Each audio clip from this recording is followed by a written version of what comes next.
കൂടുതൽ വാർത്തകളും വീഡിയോകളും കാണാൻ ഈ ചാനൽ സബ്സ്ക്രൈബ് ചെയ്യുക. കൂടെ ബെൽ ബട്ടൺ അമർത്തുക. നമസ്കാരം. ഏഷ്യ ലൈവ് ടിവിയുടെ എപ്പിസോഡിലേക്ക് എല്ലാ മനഃപ്രേക്ഷകർക്കും ഹൃദയം നിറഞ്ഞ സ്വാഗതം. ഇന്നത്തെ നമ്മുടെ വിഷയം എന്ന് വെച്ച് കഴിഞ്ഞാൽ ജീവിതാവസാനം വരെ അഭിമാനികളായിട്ട് നിൽക്കുന്ന 12 നക്ഷത്രക്കാരെ കുറിച്ച്. അപ്പോൾ ഒരു ചിന്താഗതി മറ്റുള്ളവർക്ക് എല്ലാവർക്കും ഉണ്ടാവാം. ബാക്കിയുള്ളവർക്കാർക്കും ബാക്കിയുള്ള 15 നക്ഷത്രക്കാർക്ക് ഇങ്ങനെ ഒരു ചിന്താഗതി ഇല്ലേ, അഭിമാനമില്ലേ എന്നൊരു ചോദ്യം അവിടെ ഉരുത്തിരിഞ്ഞു വരാം.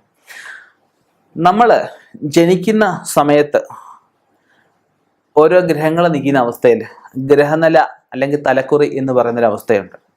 ഇത് അനുസരിച്ചായിരിക്കും നമ്മുടെ ജാതകങ്ങൾ മിക്കപ്പോഴും വരിക.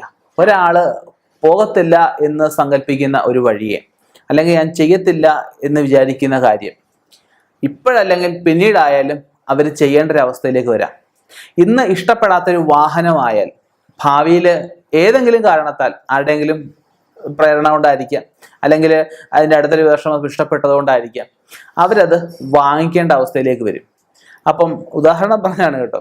അപ്പം നമ്മൾ എന്നും അഭിമാനികളായിട്ട് നിൽക്കുന്ന 12 നക്ഷത്രക്കാരെ കുറിച്ച് നമ്മൾ വരുന്നത്. ആ ജാതകപ്രകാരമുള്ളൊരു വിഷയം, അതുപോലെ ഓരോ ജാതകങ്ങൾ നമ്മൾ പഠിക്കുന്നത് പ്രകാരം, ഓരോ പുസ്തകങ്ങൾ വായിക്കുന്നത് പ്രകാരം ഒക്കെയുള്ള കാര്യങ്ങളാണ്. ഞാനടക്കമുള്ള ഏത് ജ്യോത്സ്യന്മാരായാലും ഓരോ ഗ്രഹങ്ങൾ മാറുന്നതനുസരിച്ചുള്ള ഫലങ്ങളായാലും ഇങ്ങനെയുള്ള പ്രതാപശാലികളായിട്ടുള്ള അല്ലെങ്കിൽ വിജയിക്കുന്ന അല്ലെങ്കിൽ അഭിമാനികളായിട്ടുള്ള ഇങ്ങനെയുള്ള നക്ഷത്രക്കാരെ കുറിച്ച് പറയുമ്പോൾ നമ്മൾ കണക്കാക്കുന്നത്. നമ്മൾ ഒരു വ്യക്തിയുടെ പൂർണ്ണമായിട്ടും നോക്കണമെങ്കിൽ അത് ജാതകം പരിശോധിച്ചെങ്കിൽ മാത്രമേ പറ്റുള്ളൂ.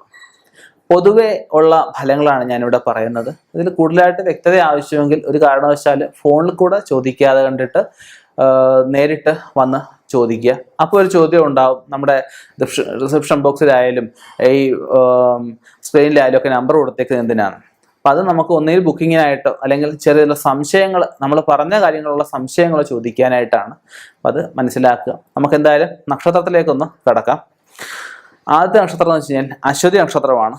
അശ്വതി നക്ഷത്രം ഏറെ അഭിമാനികളായിട്ട് കണ്ടുവരാറുണ്ട്, സ്ത്രീകളായാലും പുരുഷന്മാരായാലും ഒക്കെ.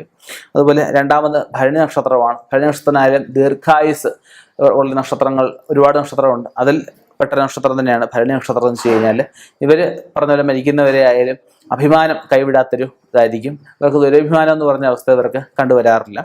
അതുപോലെ രോഹിണി നക്ഷത്രം. രോഹിണി നക്ഷത്രം ഭഗവാന്റെ നാളാണ്. ഭഗവാനായാലും അഭിമാനം, ഭഗവാൻ കൃഷ്ണന്റെ നാളാണ് രോഹിണി. രോഹിണി ഭഗവാൻ എന്നും അഭിമാനിയായിട്ട് തന്നെയാണ് നമ്മൾ പുരാണങ്ങളിൽ പറയുന്നത്. അതുപോലെ രോഹിണി നക്ഷത്രക്കാരായിട്ടുള്ള മിക്കവരിലും ഈ ഒരു അഭിമാന സ്വഭാവം കണ്ടുവരാറുണ്ട്. അടുത്ത തിരുവാതിര നക്ഷത്രമാണ്. തിരുവാതിര നക്ഷത്രം ഞാൻ പറയാനറിയാം മഹാദേവന്റെ നാളാണ്. തിരുവാതിര നക്ഷത്രക്കാർക്കും ഇങ്ങനെയുള്ള സ്വഭാവം ഇവർക്ക് ഉണ്ടായിരിക്കും. അടുത്തത് ആയില്യ നക്ഷത്രം. ആയില്യ നക്ഷത്രം ഞാൻ പറയാനേ അറിയാം സർപ്പനക്ഷത്രമാണ്.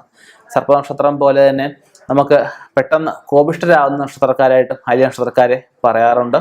ഇവർക്ക് ഈ പറഞ്ഞതുപോലെ തന്നെ അഭിമാന സ്വഭാവം കൂടുതലായിട്ട് കണ്ടുവരാറുണ്ട്. അടുത്തത് പൂരം. പൂരം പിറന്ന പുരുഷൻ എന്നൊക്കെ പറയും, പൂരം പൊടി പൂരം എന്നൊക്കെ പറയും അല്ലേ. ആ പൂര നക്ഷത്രക്കാരിൽ സ്ത്രീകളിലായാലും പുരുഷന്മാരായാലും ഒക്കെ അഭിമാനം ഇവർ കണ്ടുവരാറുണ്ട്. ഇവർക്ക് എന്ത് വലിയ വിഷയമാണെന്ന് പറഞ്ഞാൽ ഇവർ അഭിമാനം വിട്ടവർ നിൽക്കുന്ന ഒരു അവസ്ഥ ഇവർക്ക് കണ്ടുവരാറില്ല. അടുത്തത് അത്തം നക്ഷത്രമാണ്. അത്തം നക്ഷത്രത്തിനായാലും ഈ പറഞ്ഞ വിഷയമുണ്ട്.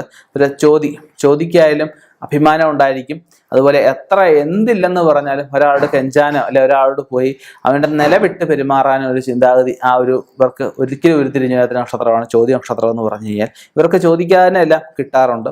അടുത്തത് അനിഴ നക്ഷത്രം. ഒരുപാട് വിദ്വാൻമാരുടെ ഒരുപാട് വലിയ സ്ഥാനം അലങ്കരിക്കുന്ന നക്ഷത്രമാണ് അനിഴ നക്ഷത്രം എന്ന് വെച്ചാൽ. ഇവർക്കും ഈ പറഞ്ഞ സ്വഭാവമുള്ളവരാണ്. അടുത്തത് മൂല നക്ഷത്രമാണ്. മൂല നക്ഷത്രത്തിന് ഇങ്ങനെയുള്ള സ്വഭാവ വിശേഷതകൾ കണ്ടുവരാറുണ്ട്.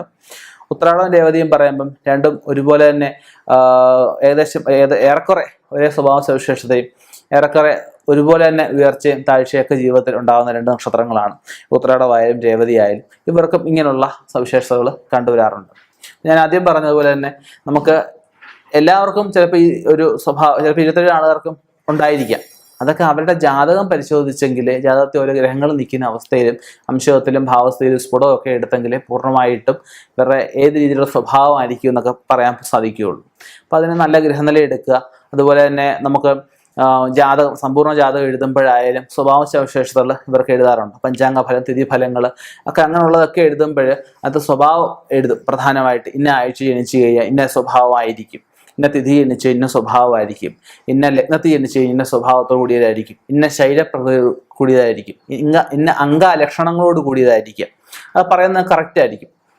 നമുക്ക് പൊതു സ്വഭാവങ്ങൾ എടുക്കുമ്പോൾ ഉദാഹരണം പറയുക, പൂരനക്ഷത്രം പറയുമ്പോൾ ചിങ്ങക്കൂറ, സിംഹം എന്തുവാ എപ്പോഴും തടിച്ചു നിൽക്കുന്ന അവസ്ഥയാണ്. പക്ഷെ ഇവരുടെ ജാതകം നോക്കുമ്പോഴത്തേക്കും ആ ശരീരഭാഗം നമ്മൾ എടുക്കുമ്പോൾ അതിന് ശരീരകലകൾക്ക് കുറവൊക്കെ ആണെങ്കിൽ ചിലപ്പം പൂരനക്ഷത്രം വണ്ണം കുറവായിരിക്കും ഇവർക്ക് ജാതകത്തിൽ. പക്ഷേ അപ്പോൾ അവർ കണക്ക് കൂട്ടി ഇവർ ശരീരം വണ്ണമുള്ളവരാണോ, അല്ലെങ്കിൽ ഇവർ മെലിഞ്ഞ സ്വഭാവക്കാരാണോ, അല്ലെങ്കിൽ മെലിഞ്ഞ ശരീരപ്രകൃതി കൂടിയാണോ ഒക്കെ പറയാൻ സാധിക്കുകയുള്ളൂ.